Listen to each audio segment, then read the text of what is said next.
Two civilizations, separated by oceans and centuries of development, are about to meet. One world is built on lakes, temples, and ancient gods. The other arrives with steel swords, gunpowder, and dreams of empire. Between them stands a city so magnificent that even its enemies will call it a wonder of the world, Tenochtitlan. The people we call Aztecs did not originally call themselves that. They were the Mexica, a Nahuatl-speaking people who arrived in central Mexico around the 13th century. At that time, the Valley of Mexico was already crowded with powerful city-states, Toltecs, Tepanecs, Acolu, each competing for land and influence. For decades, the Mexica were wanderers, outsiders with little status. Then, in the year 1325, according to legend, they saw a sign. An eagle perched on a cactus, holding a serpent. On that spot, in the middle of Lake Texcoco, they founded their city. Tenochtitlan was a masterpiece of engineering. The Mexica transformed a swampy island into a thriving metropolis. They built Chinampas floating agricultural gardens that produced maize, beans, squash, tomatoes, and chilies year-round. Stone aqueducts carried fresh water into the city. 3 massive causeways connected the island to the mainland.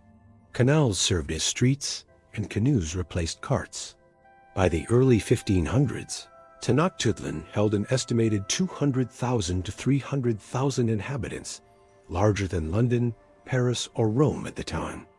Spanish eyewitness Bernal Diaz del Castillo would later write, "We were amazed," and said it was like the enchantments told in the Book of Amadis. In 1428, the Mexica formed a political and military coalition known as the Triple Alliance with the cities of Texcoco and Tlacopan. This alliance defeated their former overlords and launched a century of expansion. Conquered territories paid tribute in cacao, cotton, jade, feathers, and labor. Military campaigns became almost constant. At its height, the Aztec Empire ruled over 5 to 6 million people, stretching from the Gulf Coast to the Pacific. But empire brought resentment. Many subject peoples obeyed out of fear rather than loyalty, a weakness that would one day prove fatal. Aztec society was complex and highly organized. At the great market of Tlatelolco, thousands traded everyday food, textiles, pottery, even gold, and obsidian tools.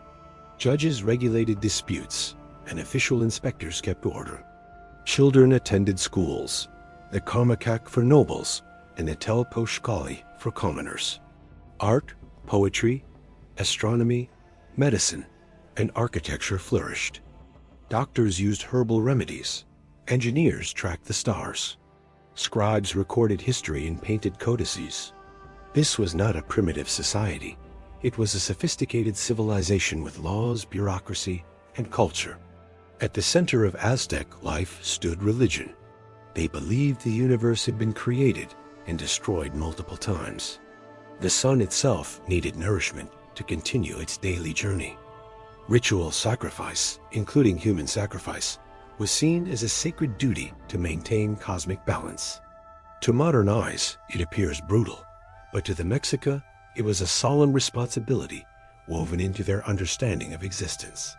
Their capital's great temple honored 2 main gods, Huitzilopochtli, god of the sun and war, and Tlaloc, god of rain and agriculture. In 1519, everything changed. Hernan Cortes, a minor noble from Spain, landed on the coast of modern Mexico with about 500 soldiers, 16 horses, and a few small cannons. Compared to the Aztec armies, his force was tiny, but he carried powerful advantages: steel weapons, firearms, and most importantly, political cunning. He quickly realized the Aztec Empire was not united. It was a web of conquered enemies waiting for a chance to rebel. Cortes' greatest asset was not a weapon, it was a woman. Malintzin, also known as La Malinche, was an indigenous interpreter who spoke both Nahuatl and Maya, and soon learned Spanish. Through her, Cortes understood the rivalries and grievances of the region. She became translator, advisor, and cultural bridge between two worlds. Without her, the conquest would likely have been impossible. One group in particular hated Aztec rule, the Tlaxcalans. For decades, they had resisted Aztec domination. At first, they fought Cortes, then decided to join him. Thousands of indigenous allies marched with the Spaniards. This was not simply a European invasion. It was a civil war within Mesoamerica, with the Spaniards acting as catalysts. In November 1519, Cortes entered Tenochtitlan. Emperor Moctezuma II welcomed him with ceremony and caution. The reasons remained debated. Was it diplomacy, fear, political strategy, or confusion about who these strangers truly were? Whatever Moctezuma believed, he allowed the Spaniards into his capital, one of the most consequential decisions in history. Within weeks, Cortes seized Moctezuma and ruled through him like a puppet. The Spaniards were guests who slowly became occupiers. But their control was fragile, balanced on fear and deception. While Cortes was away, Spanish troops attacked Aztec nobles during a religious festival. The massacre shattered any remaining trust. Tenochtitlan exploded in revolt. The city turned against the intruders. On June 30th, 1520, the Spaniards tried to flee. Loaded with stolen gold, many drowned in the canals. Hundreds died in what became known as La Noche Triste, the Night of Sorrows. It was a devastating defeat, but Cortes would return. Then came a weapon no one could fight: smallpox. Introduced by Europeans, it swept through the valley in 1520. Up to 40% of the population died, including the new Aztec Emperor. Disease crippled the empire before the final battle even began. Cortes returned with tens of thousands of indigenous allies. He built warships on the lake, cut water supplies, and starved the city. For 93 brutal days, Tenochtitlan fought back. Finally, on August 13, 1521, the city fell. On the ruins of Tenochtitlan, the Spanish built Mexico City. Temples became churches. Canals became streets.